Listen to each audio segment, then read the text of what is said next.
Hi everyone, we are back with another Pivot Artist interview. We're so excited. We've had a little break and we're ready to get back into it. Today we're joined by Diné artist Ryan Singer and we're looking forward to conversation. Good morning. My name is Ryan. I'm a Diné artist, Navajo artist. I live in Albuquerque, New Mexico, where I have a studio downtown where I work out of, and I also go to school. I'm currently in school right now, taking art classes and stuff. So this is where I'm at, and so where I'm based at.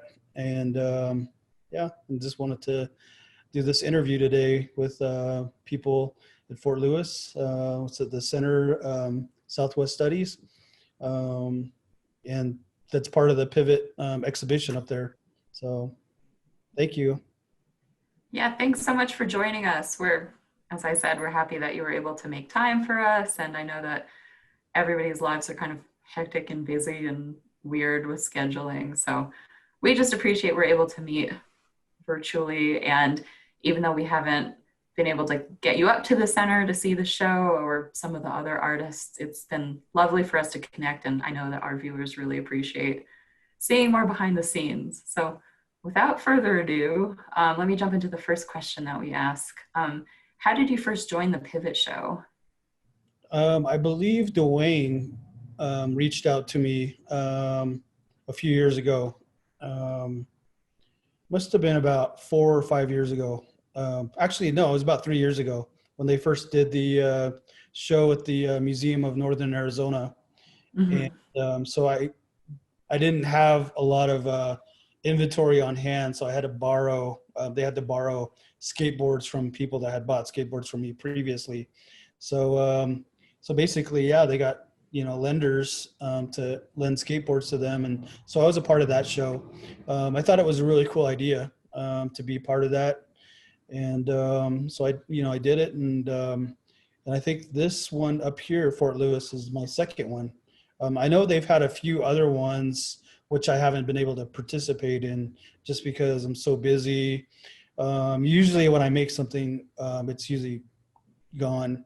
Immediately, yeah. I'm usually working on something and I'll post progress images of it and people start inquiring about it. So by the time it's already done or, about done or almost done, it's going to be selling. And then I just can't keep an inventory. Plus I'm busy, with school, so I can't just bust out stuff, so whatever, which is, it's good that I can sell stuff like right away, but I just can't make a lot of stuff. It takes a lot. For me, it takes a long time to do paintings. I guess maybe I'm a slow painter. I don't think that's the case. You have really beautiful details in your work. The two that you have in the show at the center, just down to the little tiny like bluebird, flower sack and stuff like that. We appreciate all the hard work. I appreciate that. Yeah, I start off really fast. You know what I mean? Like it's like really intense, and then by the time I get down to the detail work, it's just like really like not painstaking, but it's just like it just takes forever. And then it's just but I keep going and going until it's like I'm satisfied with it. So that's usually what takes a lot of time, is all the detail work. But yeah, that's how I got into it. And I guess later on, some point, Landis jumped in. Landis Bahi jumped in, and I thought that was cool because I've known Landis for about I think over 10 years. When I was doing art, when I was living in Phoenix, I was doing art shows, and he showed up. And we immediately became friends. I bought a few of his pieces when he was starting off, so we have pieces of his hanging up here at our house. So I need to get some of Dwayne's. I want to get one of Dwayne's at some point. But yeah, that's the cool thing about being an artist, is being able to meet other artists, respect their work, and kind of see them grow. And then also, if you're lucky enough to acquire one of their pieces, especially people you really like, and, you know, like their artwork and stuff like that, either trade or buy their work. So that's, you know, or sometimes I'll try to do half, you know, half trade and half, Yeah. whatever, you know, because we're all trying to make money, you know, as artists, we're all always trying to do whatever we can to just basically stay alive and keep making art. That's the whole idea of selling work, is to keep making work, to get to a point where it's a little bit more comfortable than when we Yeah. start. So I think that's cool to hear, because when we've been talking to other artists, and Dwayne and Landis too, what makes the Pivot show sound so special is like the community, that like, you know, you're not just meeting up for the first time and having your pieces in this one show as a standalone thing. Like there's so many connections, whether like familial or just like following people's art, between each of the artists. So just hearing those like kind of background stories of like influence, or like, we like your art, so like it's up in our house in this way, is really cool for us to hear. yeah, that's cool. Yeah, that's one of the things about this show I was going to talk about when you were going to, you know, ask about what's special about the Pivot show, was kind of bringing people together, you know, from all different, sort of from traditional to contemporary, all different generations, younger individuals to, you know, older people. I'm somewhere in the middle, maybe to the upper end, maybe the older end. But, you know, but that's cool to bring everybody together and kind of working from the same format, you know, like a two-dimensional style or medium, and then working on skateboards, and then you kind of get all the same kind of, almost the same kind of medium we start with, and then we put them all up, and then they're all displayed. And it's kind of cool to see everybody's style and what they bring to, you know, the art world, and see them all together at once. I actually haven't been to a Pivot show, like I've seen just the, you I'm know, so sorry. I've seen the pictures, you know, and I think it looks really cool how they've done it, you know, and, you know, but I didn't go to the one in Flagstaff. I wish I have gone, but I'm trying to get this one, definitely, the one up here in Fort Lewis. Oh, excuse me. Well, I'm gonna ask you this question, but you've kind of talked about it in a roundabout way. But what does pivot mean to you? Like when we ask Dwayne and Landis that question, they talk about pivoting from like different angles in your life. But we've gotten such a variety of answers from the different artists about what pivot means to them, whether it is that like sense of community, or whether it is the kind of similar to what Dwayne and Landis have talked about in the exhibit of like, I thought my life was going in this direction, I had to make some quick transitions. So I'm just curious your thoughts on that. Like, what is pivot? Yeah, I think everybody has their own, like how they go through life. You know what I mean? The pivot was kind of like it's like a skateboard kind of reference too. Also, it can reference your career as an artist. You know, you learn how to maneuver certain things as you go along, whether it be style or formatting. You know, learning how to do media, social media, how to advertise your work, all these different things. And then if you're lucky enough, you can get to museums, and, you know, it starts to become, you learn how to do all these different maneuvers along the way. So in a way, that's kind of like the pivoting thing, you know. And I think it's something that you have to learn as you go along. It's not really something that can be taught in school. Like you can go to art school, they teach you basically the fundamentals of art, you know, like line, shape, color theory, all that stuff, how to use different mediums, but there's really not a way to teach you how to do all these different things as you go into the art world, because it's so vast. There's art markets, there's galleries, there's working, like basically I work from my studio on my own. So I take care of all my own stuff. I'll do gallery shows here and there. I'll do group shows here and there, but basically I kind of just do my own kind of thing. So I've learned how to do all these other things as well. And I can sort of at the point where I can pick and choose what I want to do. So you know, I kind of learned all that on my own. It's been about 20 years since I've been doing sort of art as a business. Like early 2000, I think I started doing this as a business, and I totally did not know what I was doing. You know, I had to ask Yeah. people questions, and you know, like, hey, how do you do this? And some people are really willing to help you out, you know, give you information. Other people are just like, you know, so it's kind of, you learn as you go, you know, who's cool, who's not cool. So Yeah. But it is such a different world. Like the business side of art is a completely different world than just making the art. And I could see there being like some gatekeeping on like, well, I had to claw my way to understand what this is, but then other people being like, no, let me help you out. We have a show coming up that we're, you know, working with some of the Fort Lewis College art students and student artists. They don't have to be art majors or anything like that. And we are hoping to get some more artist perspectives on like, you know, there's more to this than just you creating your art. If you're trying to like sell your art, other things like that, there's this business side, there's the social media side of all of that. So it is interesting for us because again, we are on more of the museum side of things. And that's another realm of this whole world. So yeah. it's, you know, just hearing these perspectives, like these conversations are really cool. And I know that our students have listened to them and like, oh, lots to learn from before we just head out into the world on our own. Yeah, people think that art is most people think that art is like you get to create whatever you want, have fun, sell your work, and make tons of money. But it's like half of, about maybe 40% of the actual business of being an artist is like making the art. You know, the other Right.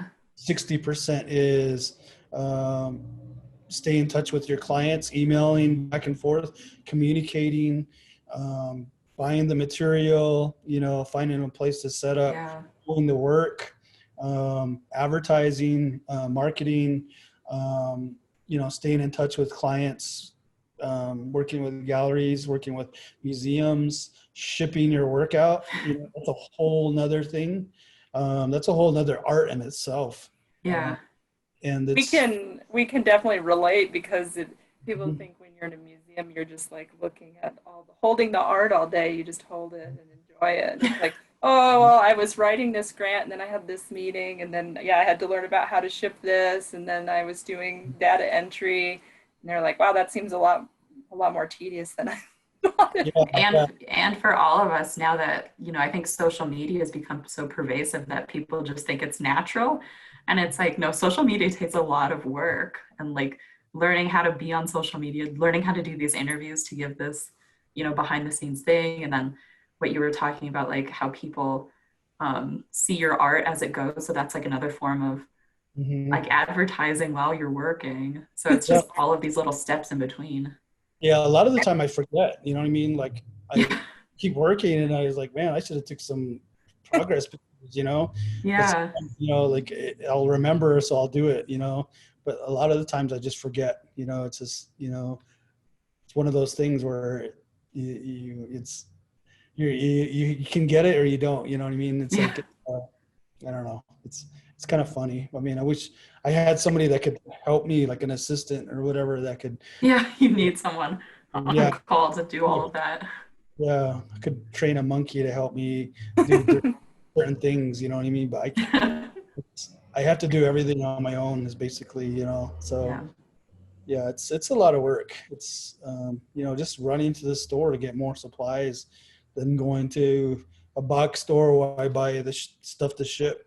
Then I gotta, you know, then the packing stuff, and then run to FedEx, get all that stuff, you know, make sure I double check all the addresses, Yeah. get the insurance, come back, and then check my email so I can keep making sure that the tracking is, you know, going where, you know, check the tracking to make sure that the shipping's going to where it's supposed to go, and then follow up with the client to make sure they get it. Sometimes they don't even email me back. It's kind of, it's, so Just into the ether. just assume they got it. You know what I mean? If they don't email Yeah. hope. But yeah, it's just trying to keep up with all that stuff on a constant basis while going to school, while having a family, while doing all those things I have to do at home. You know what I mean? It's a lot of stuff. So Yeah. Well, and that doesn't get at the creative labor, which kind of is what Amy's next question is about. Like, there is all of the business side, but being creative doesn't just come with no work. yeah, I guess it's, you sort of have to find that balance, you know. Um, I think most of the time I'm creative, you know, like in my head, like there's all these things going on, and it drives me crazy if I can't paint, you know, or do something that's creative. So I have to, you know, work on something if, you know, if I'm not doing like my homework or, you know, what I'm supposed to be doing, whatever, like shipping or picking up materials or whatever, or sleeping. Need to be doing that, working on my studio. So yeah, I'm constantly, you know, work in my head. I'm constantly painting, basically. Yeah. So there's a painting that's on my easel now, and I'm like constantly thinking about what's the next step or what color I'm going to use while I'm doing everything else. But it automatically pops in my head. So Yeah. kind of weird. I guess it's, in a way, I'm kind of painting, but not physically painting. Yeah. Just Makes the sense. planning and thinking about it. Exactly. Well, let me ask more about some of the creative side of things, but how did you first get into art, and kind of what has your art journey been like? I know you mentioned you're taking classes now, but how has that all come to happen? If that's a thing you can make in a short amount Yeah, of time. I know that's your whole life. yeah, it's fine. I mean, you know, you can talk as long as you want. Yeah. Uh, yeah, I started drawing basically um, as far back as I can remember, maybe preschool, kindergarten. Whenever I started school, I was at my first school, just first classes, just drawing away. For some reason, it just was natural, and I liked it. I think I liked kind of like the escape for some reason. You know, as a kid, your imagination is really big. You know, you play with toys, or you know, you set up certain places like little play sets or whatever, and your imagination is so, you know, vast that you kind of engulf yourself into that world. And I used to do that when I was drawing, and I can still do that when I'm painting as an adult. And it's kind of tricky, but as a kid, it was just natural. You know, like I would go in there and I'm like inside my drawing, painting, or not painting, but drawing. I'm inside my drawing, you know, becoming whatever I'm working on. So that kind of helped me. For some reason, I just kept doing it because I enjoyed it, you know, and eventually as I got through school, other kids noticed like, hey, this guy can draw, you know, this is kind of cool. So then I was like, well, these guys kind of like me because I can draw. So I, you know, it just kept kind of like feeding, you know, like feeding into, just kept going, you know, like it just made me, it motivated me to keep going, you know. So eventually, by the time I was in junior high, I'm just like starting to research other artists on my own. This was pre-internet. So I'm going to the library, checking out books on other artists, researching Salvador Dali, looking at pop art, looking at Renaissance art, other, you know, cartoon art, comic books, all these different things were kind of influencing me as I was, you know, going home and doing my own artwork. And then music was another big thing that kind of like influenced me a lot. Listening to like different genres of music, like metal, and then going into punk. All those like was really a lot of the album covers, T-shirts, even the skateboards at that time were really graphic. You know, they were really art infused. So they kind of went hand in hand. So if I was drawing, I could listen to the music. So it helped feed that whole creative process that I was, you know, working on, going through my teens and coming up with crazy, you know, images and stuff like that. So that was, you know, for me, it was fun. So then my friends were like, wow, this is way cool. This is awesome. Then I would meet like-minded people, other artists that were like that. So I just kind of kept going and going. And then I went to school for forestry right out of high school because I couldn't figure out what I wanted to do. Like I thought art wasn't going to be a career. You know, I was thinking like, I'm not going to make money being an artist. So I was like, well, maybe I'll do something to fall back on, or have something to fall back on. So I worked with the Forest Service for a while, studied forestry, and then I got bored with that. So then I went back to school, art school, taking, art classes, kind of working too at the same time. And just kind of I'd never got past to the point of like graduating, getting a degree. I'd take a bunch of classes for years and then work for a long time and then go back to classes. And then after a while, I just like, around 2000, I just started entering art contests or art markets, and it just took off, just selling artwork like crazy. So all those art classes did help and stuff like that, but I think I wish I would have stayed in school to get a degree. But it just was, the economy was so good, and I just, it was so cool to just, sell artwork. So that's what I was doing.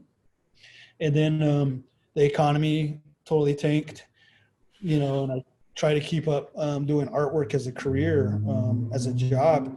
And so I got a job, regular job, kept doing artwork. And I was like, I need to go back to school again. So that's where I'm at now. But this whole time I've been doing art, whether I had a job, school, or whatever. Even I have my son is 17 years old now. And I remember taking care of him, making sure that he was asleep and all that stuff. And then working all day, and then working in the kitchen painting, which was my studio, and then getting up really early, like 5 a.m, starting all over, working all day, taking care of my son, doing all these different things, and just somehow making it happen, being able to make paintings. So I've figured out how to do all these different things, with or without sleep, I mean, I enjoy sleep, it's like sometimes I just don't get it. I think that drive, yeah.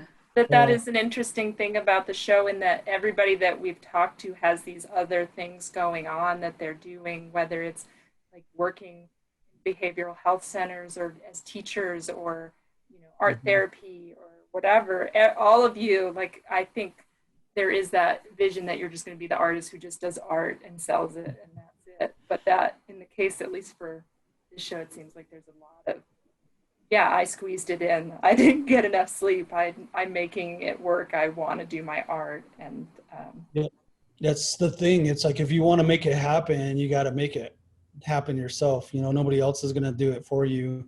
So it's like, it's like school too. If you need to get it done, you're going to stay up and finish up your homework and get it done. And it's like, basically, it's basically the same thing. If you want to get artwork done, it's like, now I have to sort of slow down the commission work, because I don't want to get too overwhelmed, because I'm in school, and then people are just like, I want this, I want that. It's like, there was a point when I wish that was happening, you know what I mean? Like, there was like where I was actually looking for work, you know what I mean? Like, right. now it's like, slow down, guys. So it's like, I guess, what's that saying? When it rains, it pours, kind of. Yeah. And not enough hours in the day for you to manage it. Exactly. Yeah. I just wish there was more time in the day. Me too. So we've been asking everyone also what it particularly means to be a Native artist. You're an artist in general, but what does it mean for you to be a Native artist? I think it means to have a different perspective on the world, a different outlet, because we come from a different sort of, the culture is completely different. Being born into a Native community, seeing that your whole life, and kind of understanding it as you grow up, and it's always a part of you, and then you kind of come out into the real world where it's completely different, and there is that culture shock when you realize it happens, and then you realize, like, there's, you you are in actually living, you're actually living in two different worlds, and you have to learn how to make those coexist with them, you know, with each other, with yourself. And I think as being a native artist, I'm trying to sort of record that part of my story, you know, saying something about who I am, where I come from, and you know, like making these little time capsules of my life kind of growing up. And I think it's important for an artist to do that. I think, well, for me anyway, a lot of the Star Wars imagery with the Navajo res in the background, with the Navajo reservation in the background, the landscape and stuff like that, is kind of like me growing up as a kid, playing with the little toys, little Star Wars toys on the reservation, herding sheep. And those are kind of memories for me, like personal memories for me. And it kind of goes back to the time, what I was talking about, when your imagination is so big and vast that it just kind of like really is intense. And so those paintings are kind of like stories about, you know, me as a kid, you know, those memories, living on the reservation, running around free, the open air, blue sky, the clouds, everything like that. And then having Star Wars imagery in there's with the Navajo, you know, either people or landscapes like that. It's really cool to kind of mix those together, to fuse them together. So that's, for me, that's kind of like recording that time period for me. And I don't think it'll ever be the same. You know, like the 70s or early 80s are never going to be like how they were. You know, there's no, you know, like in the future, it's never going to be just like that. So I'm kind of recording that for myself in a painting, telling a story. So does that make sense? Yeah. My last question kind of touches on some of that, and I love your subject matter. I was the lucky one who got to go through and make your little artist feature post. And I love weird fiction. I love Cthulhu. I love all of the Godzilla creatures, all of that. And I think it's really interesting because I haven't lived in the Southwest very long. So like being able to like absorb all of these things that like I have memories and attachments with, kind of placed in the Southwest, and like that very like, there's no place like it. It's just, there's no place like it. But seeing kind of the marriage of that in your subject matter, I'd just love for you to talk more about some of your characters that you place in there, some of the juxtaposition, just all of that, because I just think it's so fascinating. Like you have like the elements of pop art and everything. It's just so cool. So if you just want to talk at any in any direction on just that. Yeah, I was just going to say, like Amy and I talked about your TC canon, like some of the connection to that style, and then also, yeah, then but bringing in this whole other like Star Wars and sci-fi and all these other things. I think people will be fascinated. Yeah, thank you. I think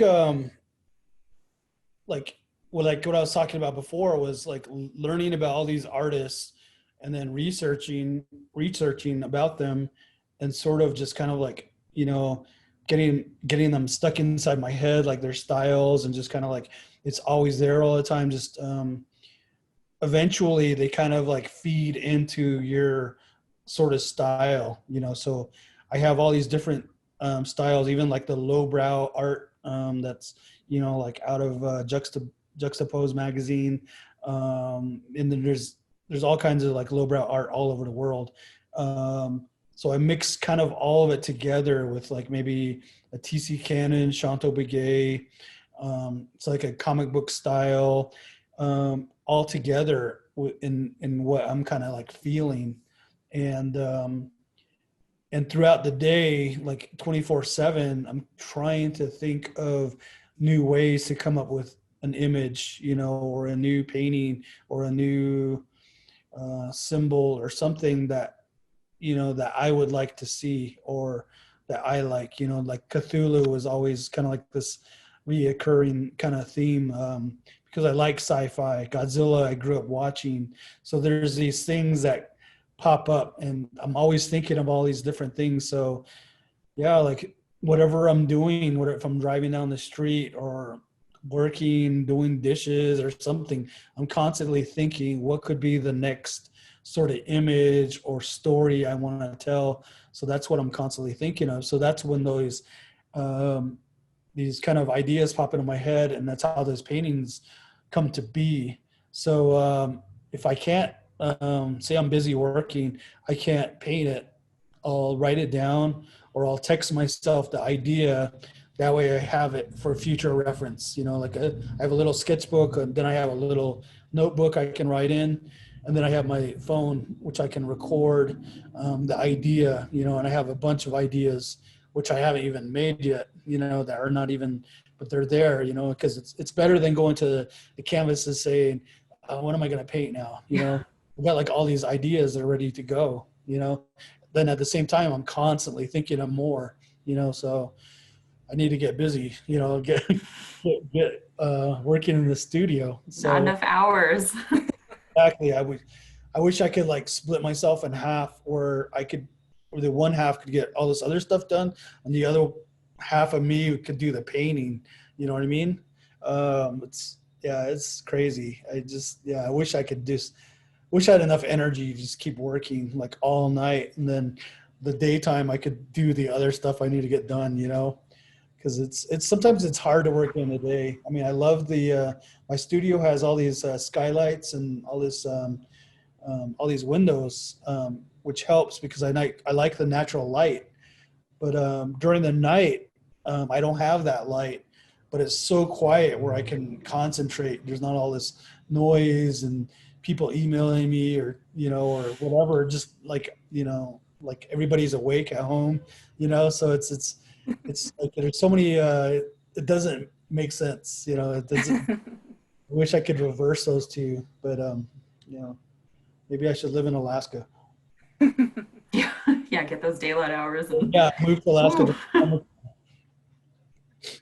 But yeah, I don't know if I answered your question. Oh, you did. I just like hearing more all in any direction that people want to talk to me at. Yeah, I think for me, it's just really interesting because it's like I love hearing that these are your memories, but it's so cool that these are like kind of references that other people have there, you know, like seeing Star Wars for the first time and then like driving into the desert and being like, this is it. Like, this is, I understand it now. And just seeing those kind of, you know, it's an otherworldly thing, but it's so real in a lot of ways too. So just seeing like the marriage of different mythos and different characters, but in landscapes that you know, but also don't know. So it's all of the things. So I need to spend more time on your page to be quicker to message you like when you're working on a piece so I can like beat other people out and actually get one from you. yeah. And this But message. Um, Also, I was going to add to what you were just talking about. I did a piece called Tuba City Trading. What was it? Tuba City Spaceport, the one with the trading post with all the Star Wars characters and the Navajo people hanging out. You know, like just kind of commuting. You know, and gathering, and you know that was like a gathering spot. And I'm kind of like guessing it's like late 1800s. You know. Um, and the idea behind that was um, parallel universes, you know, where this whole Star Wars universe and this whole Navajo pre 1900s was fused together and interacting, you know, in this whole another parallel universe. And I was listening to on YouTube all these different theories on those different multiverses and stuff like that, and how they could actually coincide. Like there's a whole nother Ryan Singer right next to me that I can't see, that's in a whole nother dimension, that's doing something else, or that's actually painting. You know what I mean? There's all these things going on that they have all these theories on. And I was thinking, I was like, wow, this is so cool. So this painting could actually be real. I just kept thinking like this painting could actually exist in a whole nother dimension. So it just kind of fueled the whole creative process of, you know, getting the painting done. So it was just like, it was it was fun just to like listen to those theories and then just do the painting and then, you know, finish the painting. And it's like, wow, this is kind of what I was thinking about. So some of those stories too are kind of like fit that whole parallel universe, you know? And then, but then there are also stories kind of my life or memories I had or things that I remember. Because sometimes when I'm doing the paintings, I can actually smell maybe a childhood memory, like maybe waking up at grandma's house, that smell early in the morning, like real brisk, and it can smell like a fire, you know, like wood burning, like the wood burning stove or coffee or something. It just kind of hits me. So it's kind of like that inspiration of that painting, you know, to make it real, to make it the way I want it to be. So that helps make, you know, helps me along the way, be creative and become, you know, into the artwork and you know, kind of get into the zone, I guess. So That's awesome. Yeah, no, I love that.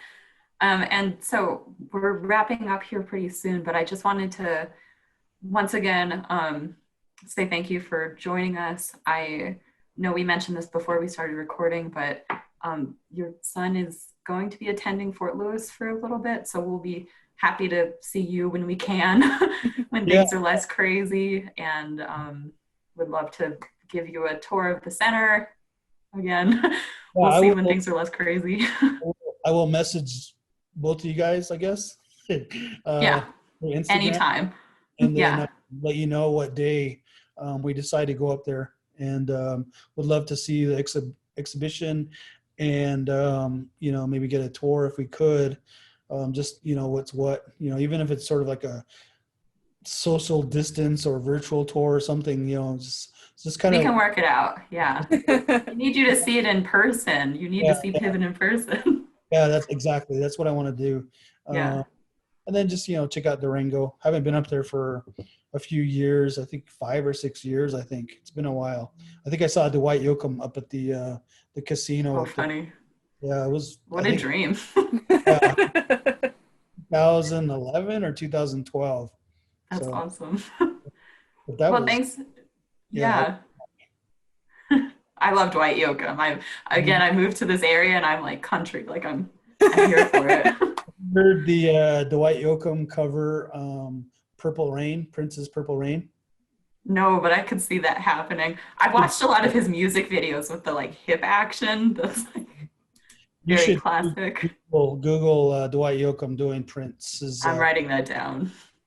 That'll be our next stop. But I want to echo what Amy said, that we really appreciate you talking with us. We're excited to get to meet you in person. And we do hope, like, in getting to meet your son and coming to Fort Lewis, that, you know, having your work, having been on exhibit and having that connection can make him feel like at home. Yeah. But also far enough away from home to be the totally independent, like, new time. Yeah, that'll be good. Yeah, that'll be good for him. At least maybe he'll know a few people, you know, before he even gets up there, you know, or just kind of get familiar with the whole area and stuff. Yeah, it should be good. So cool. Let me give some shout outs. So again, thank you for chatting with us. People watching, thank you for watching. You can follow Ryan on Instagram and Facebook at Ryan Singer Art. We'll have all of the links linked so you don't need to listen to what I'm saying as closely. As always, please follow the Pivot exhibit on Instagram. They're pivot_skateboard_deck_exhibit. Follow us at the Center SW Studies FLC on Instagram, Facebook, YouTube for these amazing videos and more. And then we want to thank some of the people who helped support us financially to bring Pivot to the Center at FLC, like the LPEA Roundup Grant folks, Richard and Mary Lynn Valentine, the Colorado Humanities folks, and our crowdfunding donors. Thank you so much. It's been just an immense honor and privilege to have Pivot at Fort Lewis College at the Center of Southwest Studies, and it's meant a lot to our students and our community. As a little teaser, or I don't know, Pivot will be up until mid-March. So right now we're only open to the Fort Lewis College community. We'll let you know if that changes or if we can do our safe distanced appointment only visits again in the future, but stay tuned for an announcement for our closing event for Pivot. We want to send it off with a bang. And, you know, we'll be telling you more about that later, but we've got some ideas in store and have just again been honored to have Pivot at Fort Lewis. So Ryan, thank you so much for chatting with us. Thank Yes, you guys. thank you. Yeah, awesome. Thank you.